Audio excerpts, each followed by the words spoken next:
All right, folks, I've been wanting to talk about this one for a while, but now since OpenAI responded, I think it's time. So at the beginning of the summer, probably late June, early July, book authors came together. Folks like Sarah Silverman launched a class action lawsuit against OpenAI. They are basically saying ChatGPT was trained on pirated copies of their books and that there's a copyright infringement as well as a whole bunch of other things they claim. OpenAI responded last week and they filed a motion to dismiss most of the claims, minus they're willing to retain only the direct copyright infringement claim for later stages of the case.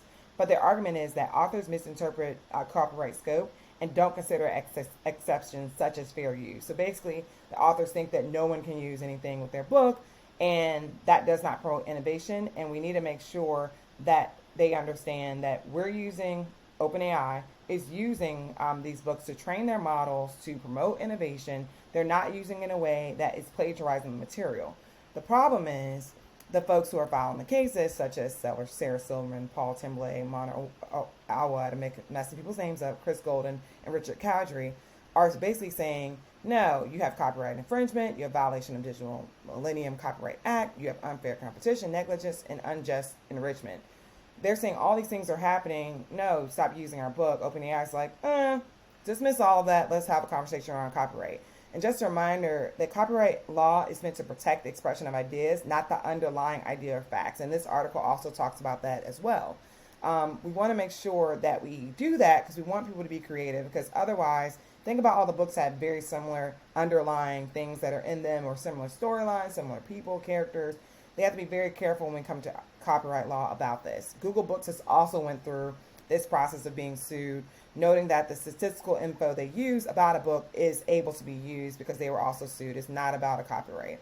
Many of the books that come out, right, we want to make sure that we don't confuse using what ChatGPT is doing, which is summarizing the book as a new work or trying to say it's something that it's not. OpenAI is saying this does not constitute a derivative work because it's not new work. We're summarizing what is there. We're training a model. And they're basically trying to say, OpenAI, this is simple output such as factual statements or general information. It cannot be considered a derivative work of this author. Copyrights do protect derivative work. So if I took one of their books and wrote a whole new book about it, or took out and made short stories, sure. But as output for a summary or something like that, does not currently basically violate copyright law. So we just need to keep that in mind when we're thinking about this. The other piece of this is very interesting is that OpenAI like doubles down on the fact that the authors allege that based on California state law for unfair competition, negligence, and unjust enrichment, that these should be dropped because they are preempted by federal copyright laws. So there's other laws that are protecting them. They don't need to even pull all this into the conversation, that they need to stick to like copyright infringement, and let's go from there. It's going to be interesting to see what happens with this one. If OpenAI's motion succeeds, they're going to basically have to go to court on the training data to really figure out if it directly infringes on the copyright. So I think that this is one of the bigger cases that we need to pay attention to when it comes to large language models, because if they cannot use copyrighted material to train off of, what the heck are they going to use? It's a lot of stuff that is out there for them to train on, sure, but a lot of these tools have been trained on materials that are currently available to the public that do have copyrights. Let's also think about not videos, but images. Yeah, videos too, because we're there at this point with AI.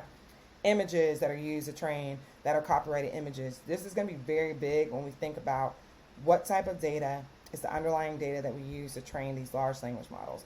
I'm really excited about this, and I'm hopeful that we'll be able to follow this case along the way. Let me know in the comments, do you think that authors like Sarah and others, should their work be protected by copyright law if it's used only for the purpose of training large language models and not used to create new material? But the funny part of that is, I could go on ChatGPT and ask someone to ask it to write a book in the voice of Sarah Silverman based on, for example, Bedwetter, right? The book she's holding in this picture.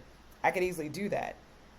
Does that mean that it's a copyright infringement? Like, we're playing around with a lot of different things here. So I'm very interested to see, what do you all think? Drop it in the comments. Let me know. And I'm really excited to see where this is going to go, and I'll be following it closely. Thank you. See y'all later. Peace.